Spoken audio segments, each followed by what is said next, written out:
Gravando. Tá, gente? Então, terceira parte agora. Estão achando interessante o assunto? Tá dando para render? Que tem? Vamos lá. Então, olha essa notícia aqui, curiosa.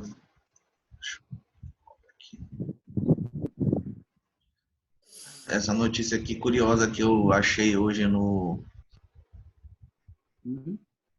Diário do Pará, né?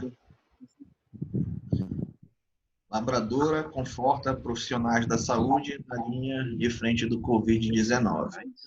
Olha aí. Vê muito, né? Olha a foto. Você ficar dentro de casa e vai morrer muita gente. Deu para ver a foto? É mais triste ainda. Tá dando para enxergar aí, né, gente?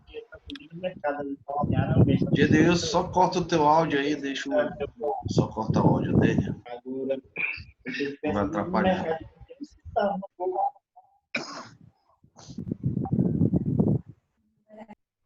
Pronto.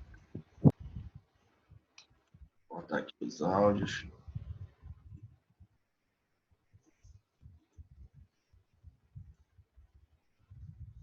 Beleza, agora acho que vai ficar legal.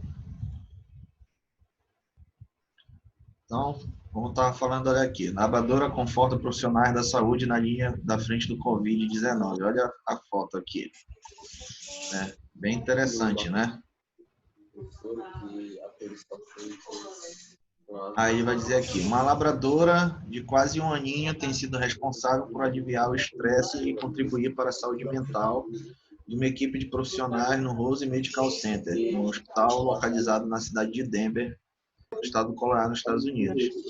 A imagem que aparece ao lado de uma médica sentada no corredor de um hospital e aparentemente exausta viralizou nas redes sociais na última semana.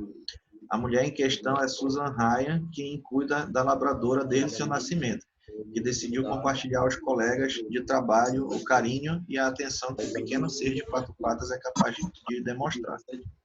Médicos, enfermeiros e técnicos que estão na linha de frente para receber e cuidar os pacientes com Covid-19 encontram conforto ao lado de Win, uma labradora que fica na sala dos assistentes, sempre de prontidão para dar um pouco de carinho.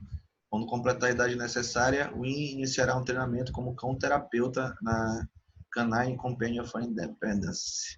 O que acharam, então? Voltando aqui ao tema da solidão, né, e da ansiedade, né, que estão ligados aí ao que a gente está vivenciando, né? Voltando aqui. Que essa reportagem assim passou para vocês, né, quando vocês leram agora comigo?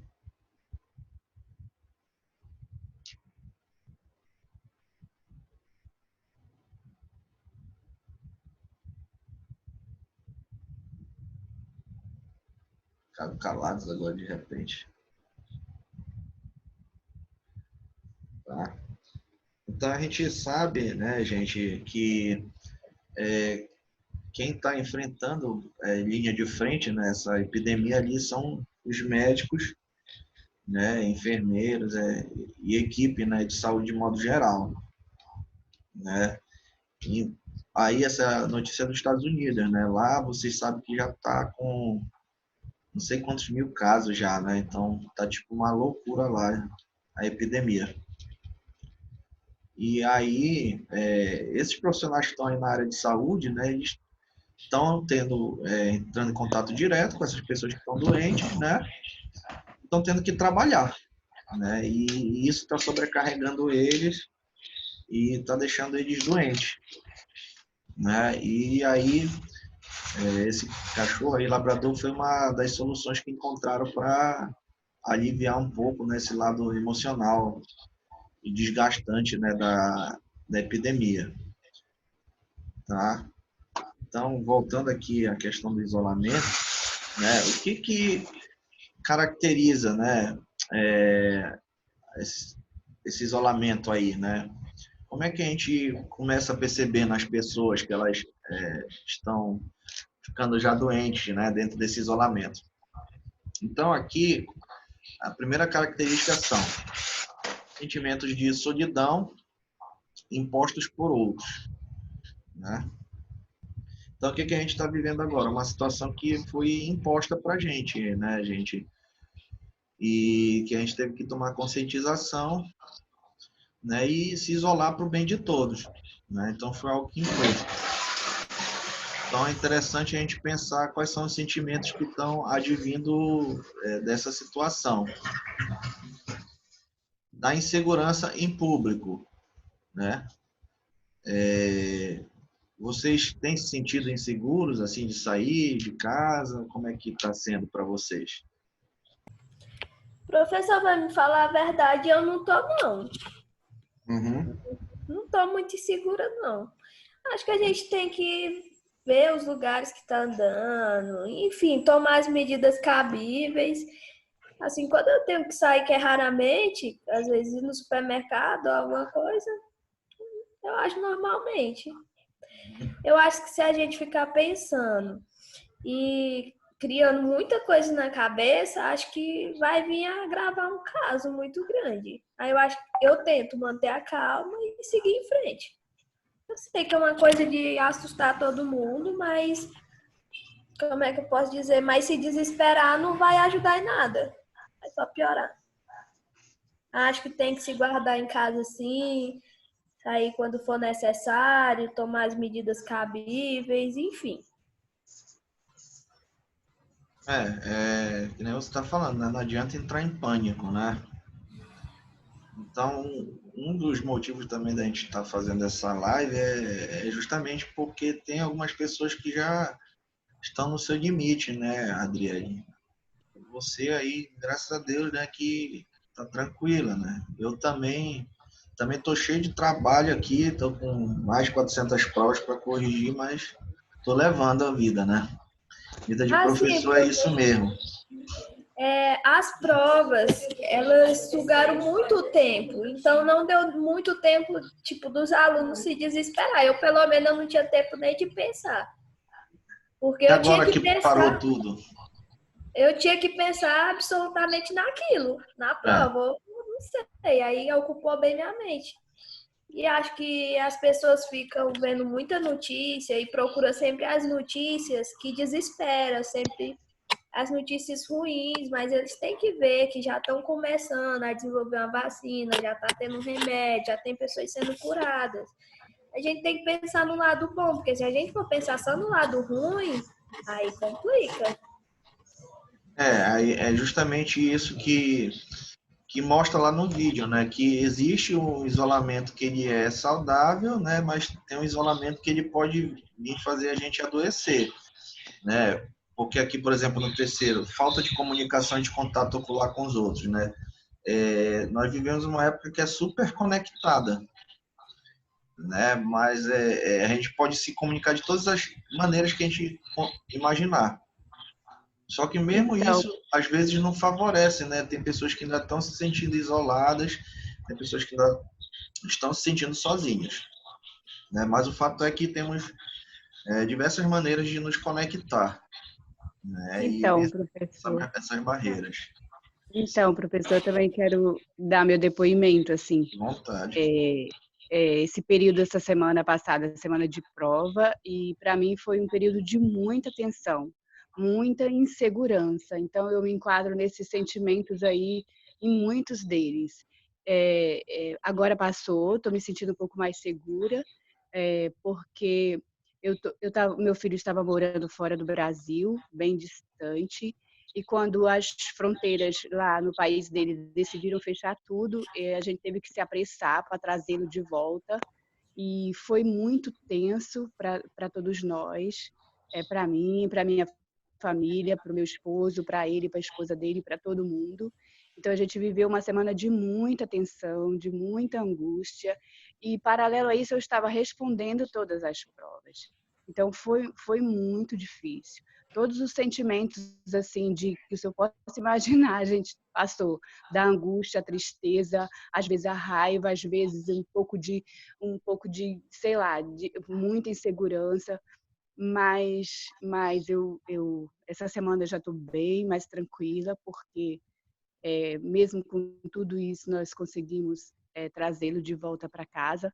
Ele já está em casa. Então, assim, pense que você compra uma passagem agora, daqui a 40 minutos, 2, 3 horas, aquela passagem já cancelou, ninguém devolve o seu dinheiro de volta, porque está em plena pandemia e você tem que se virar para comprar outra, e em tal lugar o voo já cancelou, já tem que ir para um outro lugar.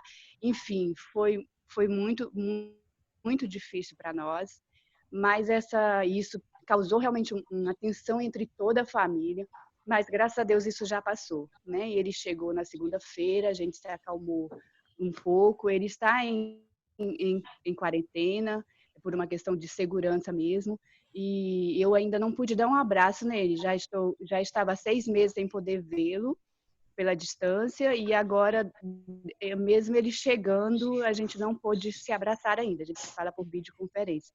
Já ele chegou na segunda, então a gente vai cumprir os 14 dias. Então, realmente não é fácil.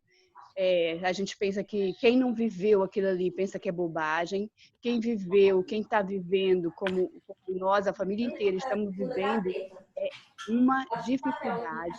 Então, parar para se reequilibrar, você realmente perde o equilíbrio. Então, tem que ter esse cuidado, parar, reequilibrar, respirar, recomeçar e saber que tudo isso vai passar. Mas não é fácil, não. Bom, obrigado pelo comentário aí. Né? Então, a gente tem aqui, né, duas vivências diferentes, né? Uma da Adriele e outra da Juliana. Aí é justamente isso que a gente fala dentro da psicologia, né? Que cada pessoa é uma subjetividade diferente, né? A gente vê aí no relato da Juliana, por exemplo, que ela está passando um monte de coisas, né, da vida dela, né, por detrás, né, e ela tentando, né, terminar as provas, né. Então a gente tem dois relatos aqui, né, que a gente vai começar a ver serem mais comuns, né, que alguns que estão levando, né, mais tranquilos, essa questão do isolamento, e outros, né, que estão tendo as suas vivências, né, particulares, e isso também influencia, né, nos outros contextos, né, na faculdade, né, na família, etc. Tá? Então a gente vai ver aqui o que afeta, né, as pessoas, né, o que elas sentem quando elas se sentem isoladas. Então, continuando aqui, temos também expressões de valores aceitos por uma subcultura, mas não pela cultura dominante, né? Então, muitas vezes a gente precisa, como eu estava falando, se conectar. Principalmente pense em crianças e adolescentes, nesse sentido. Agora elas estão tendo que ficar sozinhas em casa com os pais. Mas elas foram tiradas da rotina delas também, da escola, né, dos amigos. Então a pessoa sente falta também disso, né, de se comunicar com pessoas da sua idade, né, do seu grupo e etc. Né? Sentimentos de rejeição e tristeza. Porque a gente lá no vídeo mostrou, né, que a solidão ela pode ser imposta, né, ou pode ser algo que você vivenciou, né, um bullying ou alguma coisa. Então são duas situações, tá? Então sentimento de rejeição e tristeza. Rejeição seria mais no sentido se você fosse enxotado de um grupo, né, ou algo desse tipo, né, bem o que está acontecendo, porque é algo imposto que está acontecendo com a gente. Então a gente pode estar passando sentindo-se triste, né, por conta disso, né, do que a gente está vivendo, tá? E também pode haver hostilidade na comunicação e comportamento, né, que isso é uma coisa que eu estou percebendo que está bem comum, né, que as pessoas estão começando a brigar dentro de casa, né, por essa convivência, tá? E outros casos, né, procura se afastar da sociedade ou inserir-se em outras subculturas. Tá? Vamos ver aqui um outro. Voltar aqui para o livro de vocês, o que ele vai dizer. Então, dentro das características do mentalmente saudável, também estão enfrentar desafios e mudanças na vida cotidiana. Então, gente, ser saudável é também enfrentar, né? Que é isso que é o tema da aula de hoje, né? A gente discutir estratégias para enfrentar esse isolamento, né, para nós mesmos, né, e para a nossa vida, tá? E procurar ajuda para lidar com traumas e transições importantes, tá? Não se considere onipotente, olha lá. Aí volta para aquilo que a gente estava falando, né? Ninguém é perfeito, gente, né?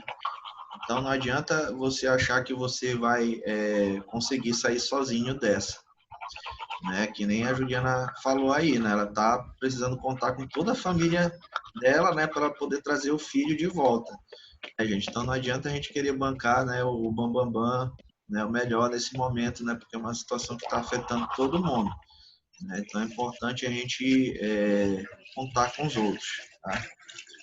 Deixa eu só tirar aqui mais um áudio aqui que está atrapalhando.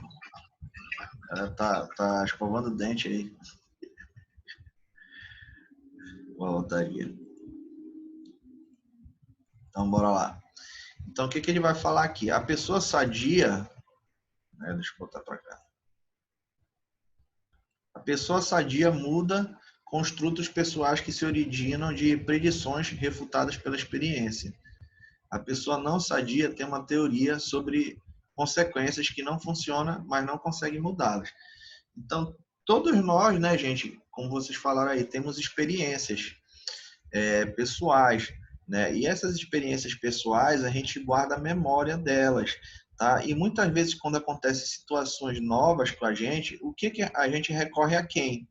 As nossas memórias, não é verdade? Só que muitas vezes, quando a gente usa isso para prever algo, né, pode nos ajudar, mas isso pode ser não saudável também, porque tem muitas pessoas que agem da mesma maneira que agiam no passado, tá? Não conhecem outras maneiras de agir.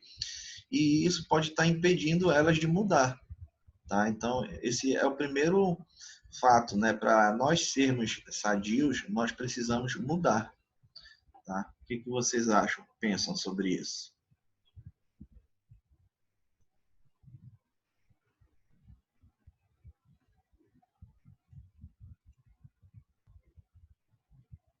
Professor, repete, por favor.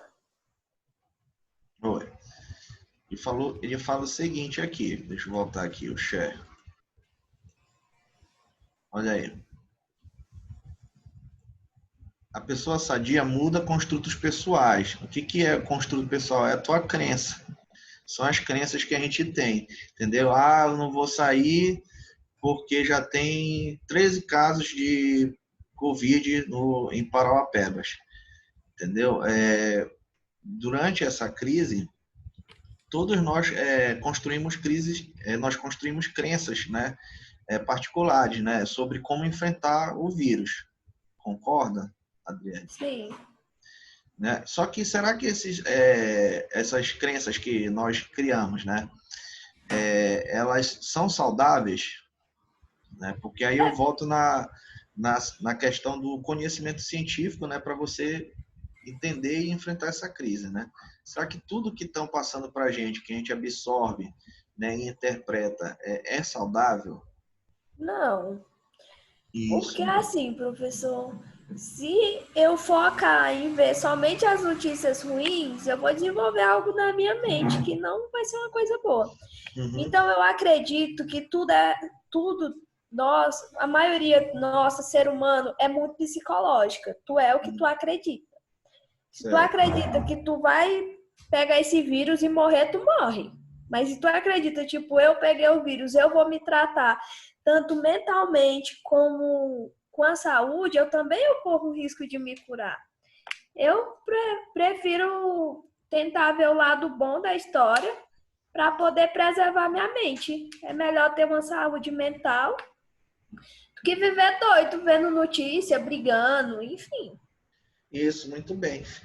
Isso que tu está falando é a atitude perante, né, o que está acontecendo. Né? Que se você não tiver uma atitude, né, por mais que as coisas não estejam tão bem, né, como a gente acha, mas é importante que você tenha uma atitude positiva frente a isso, né, de que uma hora isso vai parar, né, e que se você tomar as precauções certas, né, você pode se proteger cada vez mais. né? Porque senão realmente a gente acaba entrando em pânico, né? Em Por tanto de fake news e notícias que entram na nossa casa, né? É desse jeito. Aí eu procuro ver o lado bom da história, não somente um lado ruim, certo? Que é uma coisa que abalou o mundo todo, abalou a nação toda. Então, cabe a cada pessoa tentar se curar do seu jeito. É, Eu preservo muito minha saúde mental, porque se eu ficar pensando em besteira, acaba que a gente acaba fazendo mal. Ainda mais nesse processo de isolamento. isso mesmo. Né? Então, ó, vamos voltar aqui o que o livro vai falar mais, né? Então, isso aí, essas crenças que a gente gera, né, elas podem ser sadias, né, no sentido de nos ajudar, né? Tipo, por exemplo, ó, tô lavando as minhas mãos, tô me isolando, né? Tô me higienizando legal, né? Então, tô me protegendo, tá? Então, isso é saudável. Agora, se você começa a pensar, né? Eu não posso fazer isso, eu não posso fazer aquilo, né? Porque não é recomendação que falava, né? Você acaba se bloqueando também e adoecendo, tá? Então, a expressão transtorno mental, gente, pelo livro de vocês, é adotada em lugar de doença, né? Quando a gente está falando em termos psicológicos, tá? E isso acompanha o critério do CID-10, né? Que é o livro que os médicos seguem, né? Para diagnosticar. Então, o desvio ou conflito social sozinho, sem comprometimento do funcionamento do indivíduo, não deve ser incluído em transtorno mental. Há comprometimento quando? Tá? Então, todos nós vamos ter alguma vez na vida algum desvio de desenvolvimento, né? Tipo, algum dia você pode perder seu pai, por exemplo, por falecimento, pode acontecer situações na sua vida, entendeu, que vão te mudar, te transformar. Ou então, por exemplo, que nem a Juliana, né? O filho dela estava para fora, né? Então, isso, será que essa experiência vai ser marcante na vida dela? Isso que Com ela certeza. vivenciou, né? Que ela Com está certeza. relatando para a gente? Tá? Então, isso interferiu, de alguma maneira, né, no funcionamento dela, enquanto indivíduo. Tá? Então, pode ser que tenha tido um comprometimento, como a gente diz, né, no funcionamento dela. Pode ser, né? Ou poderia ser que ela pudesse ter adoecido por causa disso, né, mentalmente, correto? Então, quando há esse comprometimento, né, o que que se observa? Se as funções mentais superiores recebem interferência, dificultando ou afetando a atuação. Por exemplo, o indivíduo não consegue lembrar-se de compromissos, né? As pessoas estão ficando tão tensas que às vezes estão esquecendo das coisas, né? Estão esquecendo às vezes tem aluno ainda que ainda está me procurando por causa de prova ainda, entendeu? Então, para vocês verem como isso afeta a gente, né? Memória, de funcionamento, etc. Também há comprometimento quanto às atividades da vida diária, rotineiras, usualmente necessárias, sofre comprometimento em algum grau. Então, quando a gente deixa de fazer alguma coisa, né, que é do nosso cotidiano, a gente adoece. E aí, ó, é isso aqui que está acontecendo com as pessoas dentro do isolamento. Nós não estamos tendo mais atividade de vida diária, né? A nossa rotina quebrou. É como Né? eu disse, professor, parece que a gente está vivendo o mesmo dia todos os dias. Uhum. Mesma coisa. Já viu aquele filme Feitiço do Tempo? Não. Não. É interessante, dá uma olhada. É uma história de um repórter que ele fica preso no mesmo dia, durante várias semanas. É bem Tem na interessante. Netflix, professor? Acho que não tem na Netflix. Deixa eu ver aqui, te mostrar a capa dele. Ele é uma comédia, né? Só que ele é interessante. Deixa eu ver aqui.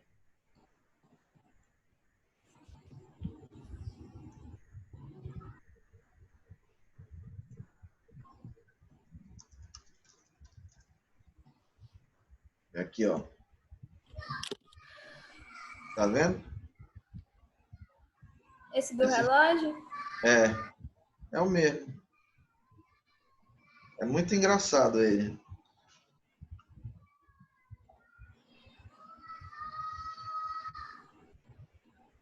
Não tem ele na Netflix, mas eu vou Não, procurar no YouTube pra assistir. procura para baixar, né? Tem como baixar ele, eu acredito. Anotaram aí? Ele é bom, ele é divertido esse filme. Vou dar uma olhada nele. Tá, beleza, então. Obrigada, professor. De nada. Então, deixa eu só voltar aqui pro texto.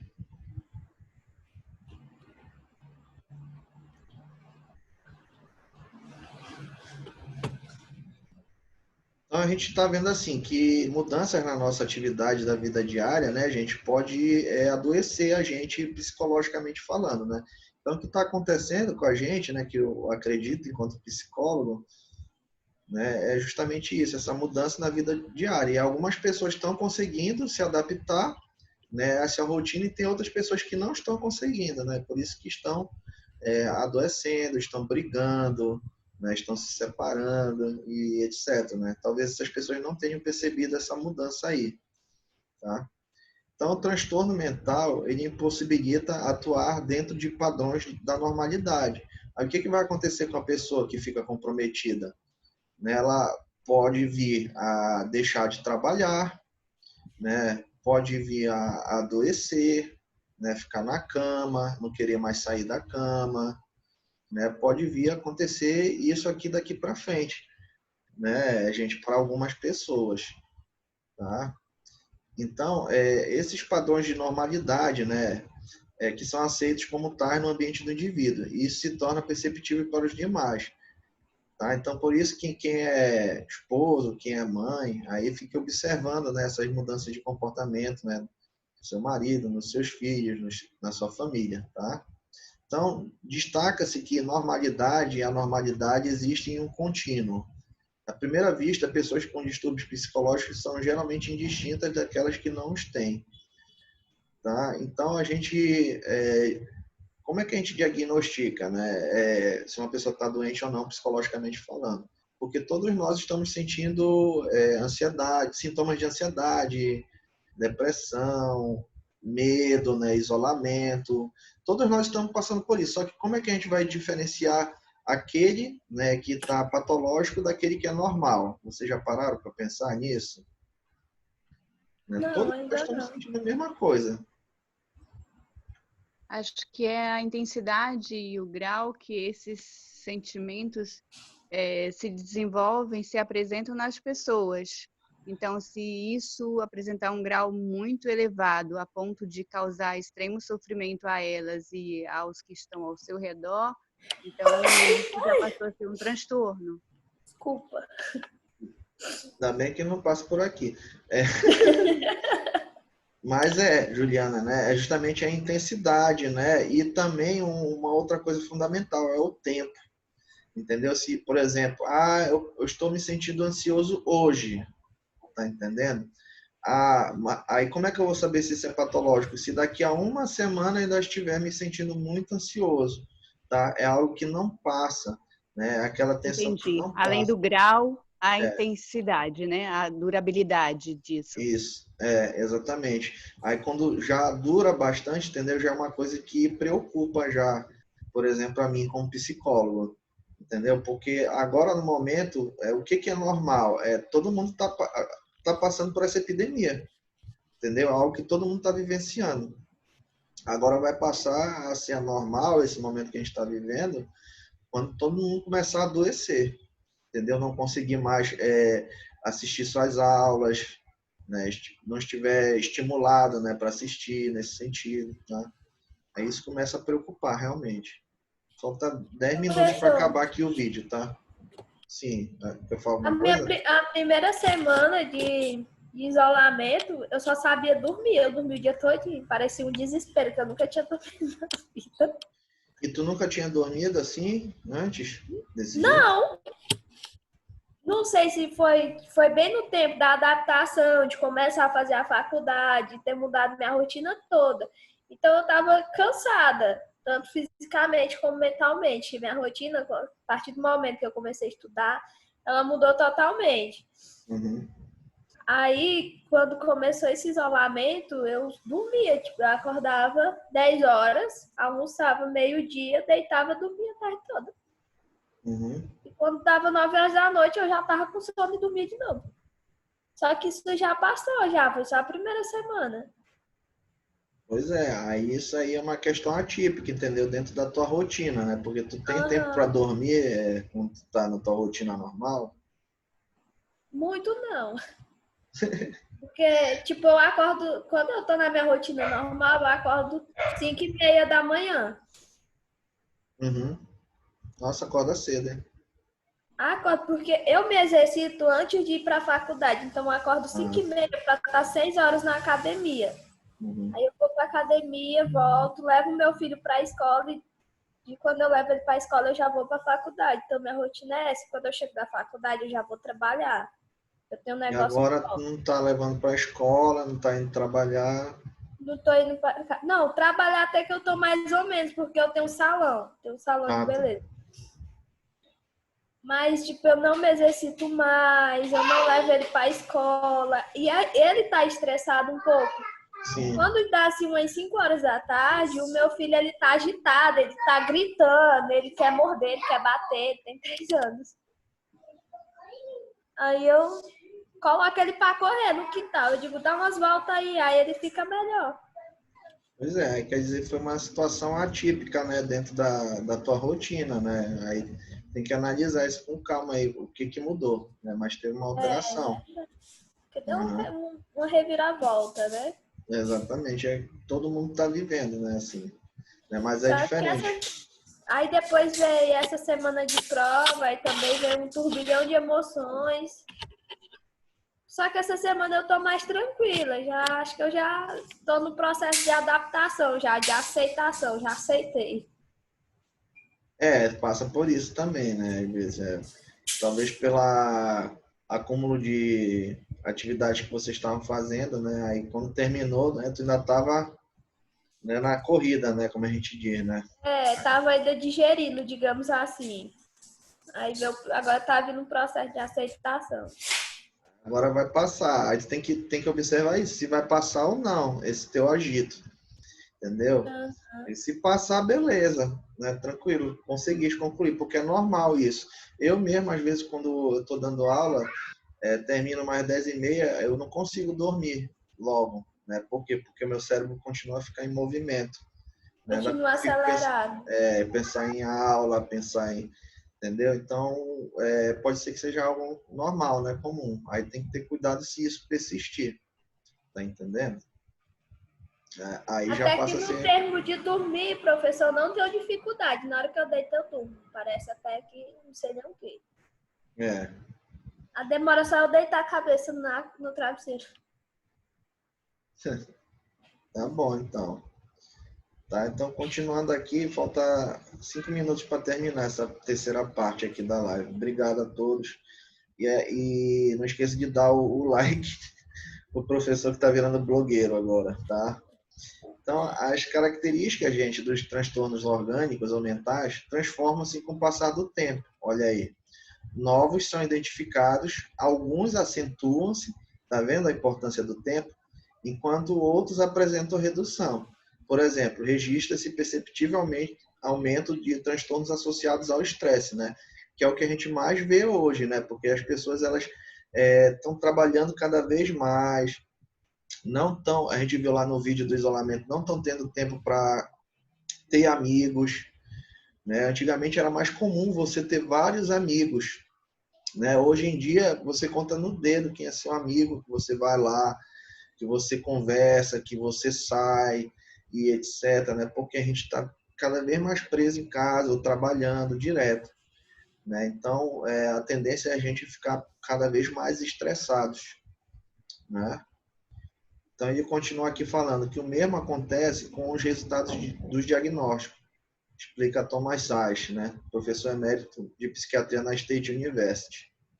Pelo fato de serem interpretações sociais, eles variam de tempo em tempo, de cultura e cultura. Aí ele coloca aqui o exemplo da homossexualidade, né? Que é o homossexualismo, que antigamente ele era considerado uma doença, né? Inclusive, ele era classificado no próprio CID, só que hoje em dia não, né? Por quê? Porque é um comportamento social que ele é mais aceito hoje em dia, né? Então, ele é apenas considerado hoje como uma opção, né, de sexualidade ou um desvio de conduta, tá? Então, esses diagnósticos, eles mudam, gente, né, com o passar do tempo, né? Por exemplo, um novo transtorno que está surgindo hoje em dia, né, é o vício em aparelhos celulares, em aparelhos eletrônicos, né? As pessoas estão ficando viciadas, né? Tá dando para entender? Assim, professor. Beleza, então. Tá, deixa eu ver o que eu posso mostrar mais para vocês.